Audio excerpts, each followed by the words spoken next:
Oh, I am Desmond P. Ryan, and you are watching another episode of Ask the Detective, where you ask me, a retired Toronto police detective and current crime fiction writer, anything about police procedures, investigations, how things are done in the policing world.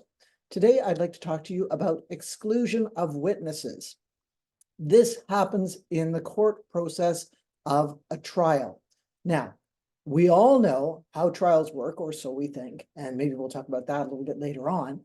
But what happens is everyone who has anything to do with the trial is subpoenaed to court.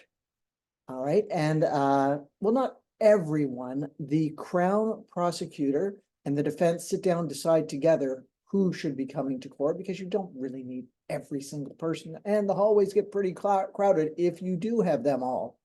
Anyway, what happens is all of these people are brought to court because the understanding is that the best evidence is the stuff that comes straight from the horse's mouth, right? So the people who were there can tell the story the best. And part of the legal process is that they can be cross-examined, so they have to be there. Now, you don't want people listening in on other people's stories, because you want your witness to tell the true version of their story. What that means is they tell what they know from what they saw, what they heard, what they experienced, not what they heard other people talking about. So in the courtroom, what happens is at the beginning of a trial, everyone is there, and the judge will ask for an exclusion of witnesses. Well, actually, I think it might be the Crown. I'll get back to you on that.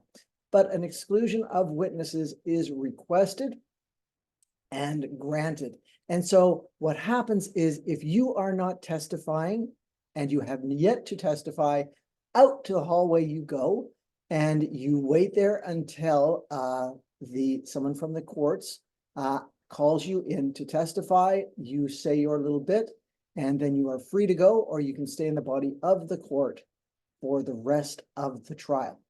So if you're a crime writer, everybody's not sitting in the court waiting to give their little piece. The judge will usually grant the exclusion of witnesses.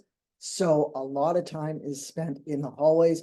The picture I have behind me now is the hallway of Old City Hall here in Toronto, and I have spent a lifetime sitting in these hallways waiting to give evidence.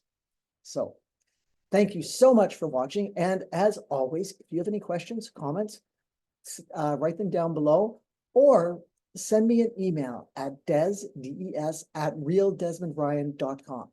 And until next time, my writerly friends, write on.